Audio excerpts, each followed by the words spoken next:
கீசு கீசென்றெங்கும் ஆணை சாத்தன் கலந்து கீசு கீசென்றெங்கும் ஆணை சாத்தன் கலந்து பேசின பேச்சரவம் கேட்டிலையோ பேய் பெண்ணே பேசின பேச்சரவம் கேட்டிலையோ பேய் பெண்ணே காசும் பிறப்பும் காசும் பிறப்பும் கலகலப்ப கை பேர்த்து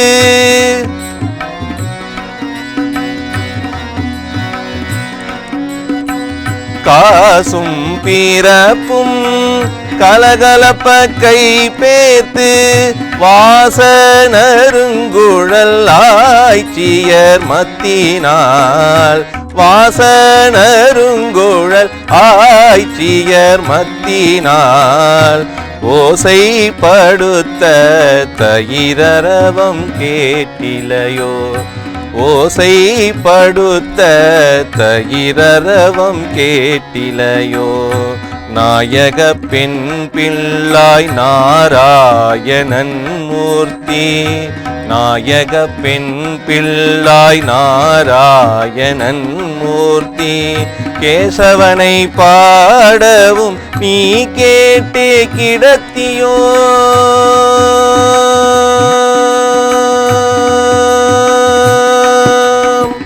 கேசவனை பாடவும் நீ கேட்டே கிடத்தியோ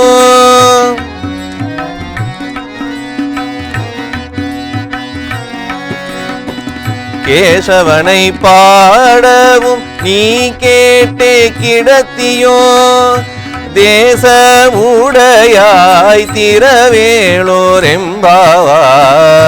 தேசமுடையாய் திரவேளோரெம்பாவாய்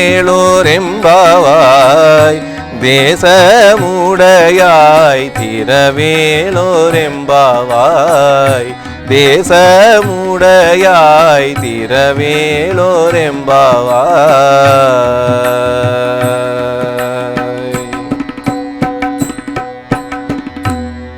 திருப்பாவை பாசுரம் 7. கீசு கீசென்று எங்கும் ஆணைச்சாத்தன் கலந்து பேசின பேச்சரவம் கேட்டிலையோ பேய்ப்பெண்ணே காசும் பிறப்பும் கலகலப்ப கைப்பேர்த்து வாசனரும் குழல் ஆய்ச்சியர் மத்தினால் ஓசைப்படுத்த தயிரரவம் கேட்டிலையோ நாயக பெண் பிள்ளாய் நாராயணன் மூர்த்தி கேசவனை பாடவும் நீ கேட்டே கிடத்தியோ தேசமுடையாய் திருவேலோர் எம்பாவாய். கடந்த பாடல்ல புள்ளும் சிலம்பின பறவைகள் எழுப்பிய ஓசையை சங்கினுடைய பேரரவத்தை யோகிகளும் முனிவர்களும் எழுப்பிய ஹரி என்னும் திருநாமத்தை கேட்டுக்கொண்டும் உறங்குகின்ற பெண்ணை எழுப்பிய ஆண்டாள் இந்த பாடலிலே வீட்டின் வெளியே தூரத்தில் ஒலிக்கிற ஓசைகள் கூட கேட்காமல் இருக்கலாம், ஆனால் எங்கேயும் சென்று திரிந்து கொண்டிருக்கிற ஆணைச்சாத்தன் பறவையின் ஒலி கேட்கவில்லையா? வீட்டிற்குள்ளே பெண்கள் தயிர் கடைகிற மத்தின் ஓசை கேட்கவில்லையா? வீட்டு வாயிற்படிகளிலே பெண்கள் எல்லோரும் கூடியிருக்கிற ஓசை இன்னும் கேட்கவில்லையா? இதையெல்லாம் கேட்டுவிட்டும் உறங்கிக் கொண்டிருக்கிறாயே பேய் பெண்ணே என்று பெண்ணை தன் தோழியை எழுப்புகிறாள். இதில் கீசு கீசென்று என்கிற சொல் பயன்பாடு இருக்கிறது இல்லையா? நாம் எல்லோரும் நம் நண்பர்களை, தோழியரை, அவர்களுடைய முழு பெயரை உச்சரிக்கும் போது அதை சுருக்கி உச்சரிப்பது நம்முடைய வழக்கம். சுப்பிரமணியன் என்றால் சுப்பு என்று சொல்வோம். தேன்மொழி என்றால் தேனு என்று அழைப்போம்.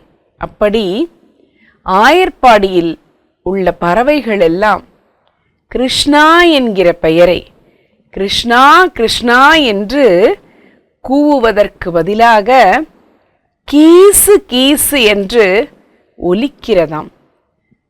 ஐந்தறிவு கொண்ட பறவைகளே கிருஷ்ணன் இருக்கிற ஆயர்பாடியிலே எழுந்து அவனது நாமத்தை உச்சரிக்கும் போது இதையெல்லாம் கேட்டுக்கொண்டு உறங்கிக் கொண்டிருக்கிறாயே பேய்ப்பெண்ணே என்கிறாள்.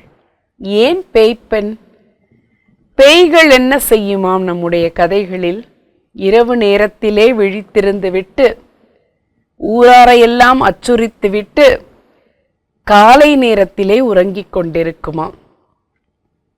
இன்னொன்றும் சொல்லுவார்கள், நம்முடைய குணங்களை தமோகுணம், ரஜோகுணம், சத்துவகுணம் என்று பிரிப்பார்கள். இதில் சத்துவகுணம் என்பது மிக உயர்ந்த பண்பு. அது தேவர்களுடன் தொடர்புடைய ஒரு பண்பு. ரஜோகுணம் என்பது உணர்ச்சி வசப்படக்கூடிய, உணர்ச்சி மிகையாயிருக்கக்கூடிய ராட்சதர்களுடன் தொடர்புடைய ஒரு பண்பு. தமோகுணம் என்பது பூதங்களுடனும் பேய்களுடனும் தொடர்பு கொண்டு இருக்கிற ஒரு பண்பாம்.